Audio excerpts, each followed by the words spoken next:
Hi, this is Christine Schaffer, and I'm here to help Wellify your lifestyle. Today, I'm going to be talking about sleep, which if I had to guess, you probably wish you could get a little bit more of it. How many times have you said to a friend or a colleague that you just didn't get that much sleep the night before and you're going to need that extra cup of coffee today? But the real question is, what is that lack of sleep really doing to your physical and mental health? And that's what we're going to be talking about today. In this video, I'll run through what's really happening while we sleep and why sleep is so vital to our health. I'll also tell you a little bit about my personal experience with sleep and why it's been one of my biggest health challenges. Finally, I'm going to tell you what sleep aid tips work for me, and maybe you'll want to try some of them out for yourself. So here's the deal with sleep. Sleep helps your brain work properly. While you're sleeping, your brain is actually resetting, recharging, and preparing for the next day. It's actually forming new pathways to help you learn and remember information. And that's why studies have shown that a good night's sleep actually helps improve your learning. So when you're sleep deficient, it's been shown that activity in some parts of the brain is actually altered. So you may have trouble making decisions, problem solving, controlling your emotions, and even dealing with change. Sleep also plays an important role in our physical health and really preventing chronic disease. For example, while we're sleeping, we're repairing our heart and our blood vessels, and ongoing sleep deficiency has really been linked to an increased risk of heart and kidney disease, diabetes, stroke, and high blood pressure. And then there's what lack of sleep actually does to our mental state, which I find particularly eye-opening. I have a master's degree in counseling, and we were always trained that insomnia and other sleep disorders are always symptoms of a psychiatric disorder. But since I've become a health and wellness coach and have really dug into the research on how what we do to our body actually affects our brain, I've learned that sleep problems may actually contribute to the development of certain mental illnesses, such as depression or anxiety. But that could be a topic for a whole nother video. But you probably know from your own experience that sleep and mood are so closely connected. Getting good restful sleep, good quality sleep, ideally 8 hours, is going to make you more mentally and emotionally resilient. And then on the flip side, poor sleep habits are going to make you more susceptible to negative thinking and more emotionally vulnerable. Okay, this is more comfy. I figured, why not move to the bed? It's a sleep segment. So here I am.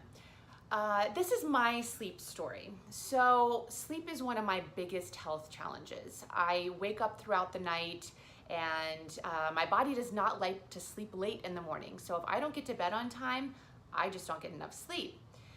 And at a recent visit to the dentist, I was actually asked if I have trouble sleeping. And I thought, why yes, how do you know this? And my dentist said that teeth grinding, which I do, is often linked to sleep issues and specifically sleep apnea, which is a pretty common sleep disorder where your breathing is interrupted and inconsistent throughout the night. So you're constantly waking up because you're not getting enough oxygen. And I actually, truth be told, I bought my Fitbit back in the day, not to track my steps or any of the other things that it does, but to track my sleep. And if you take a look here, this is actually my sleep from last night. All those red spikes indicate when I was awake, and it looks like I was awake for 1 hour and 28 minutes, which is a lot. So if you think you might have a sleep disorder, definitely consider getting that checked out. I myself am hoping to get into a sleep study so I can really get to the root cause and figure out what I can do about it. But in the meantime, I'm just trying to get the best possible sleep that I can. So here's how I try to get a good night's sleep. I downloaded the Calm app, and there's a lot of different apps out there that can help with sleep. But I really liked Calm. It has great meditations on it, as well as sleep stories and sleep music. So every night I fall asleep to either a story or music. More recently, I've really been into the music options. They have a lot of great music options. And I've been listening to one called Milky Way, which is over 40 minutes long, so I know I'm gonna fall asleep during that. It's not gonna end before I fall asleep. And while I am listening to it, I do a progressive muscle relaxation. So if you don't know what that is, it's basically tensing and relaxing different muscle groups. And it's progressive because you're typically moving throughout the body. So you might start with your feet, then move to your legs, then your abdomen, your arms, shoulders, neck, and even your face. And while you're tensing your muscles, you're taking a nice deep breath in, holding it during the tense, and then when you relax, you're giving a nice long exhale. And the exhale should be a couple counts longer than the inhale to help further with the relaxation. So like I said, it's incredibly calming, very relaxing, and I typically fall asleep pretty quickly after I do that. So some other ideas would of course be reading a book, taking a hot bath, doing a visualization exercise, so picturing yourself in a nice, calming, peaceful, beautiful place. All those things tend to help. But you might just want to try different things out. Different things are going to work for different people. So try it and see what works for you. And of course, there's still room for improvement. So like many of us, I still am looking at screens right before I go to bed, which is a big no-no.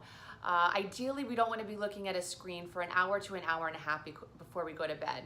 And that's because of the blue light that's emitted from screens. It's the same blue light that's found in the sun. So our bodies see that and we start to produce cortisol, which is really what gets us going. That's typically produced when our body is exposed to daylight, and then our melatonin starts to drop. So everything is going in the wrong direction. We really want our melatonin to be going up at night because that's the hormone that helps us sleep. So there's a few things that we can do. One of them is there's actually glasses that you can purchase that block the blue light. So that could be a fun option. You can also download apps. There's an app called Flux that blocks the blue light on your laptops and your computer. And then on your iPhone, there is you can actually shift to warm light by using the night shift function in display and brightness in your settings. So I've actually done that. My iPhone is set to shift to the warm light starting at 9 p.m. So I've included some other tips down below the video in the text below. So check those out and see if you think any of those might work for you. And if you try anything that I've mentioned, or if you already have something great that works that I didn't say, please share it in the comments. I'd love to hear about it and maybe try it myself. And here's wishing everybody a good night's sleep tonight. Hopefully we're all sleeping like this guy back here. Gosh, he looks comfy. But that's it for today, and please check back again next Wednesday for another Wellify tip that will help you live well and stay well. Until then, bye-bye.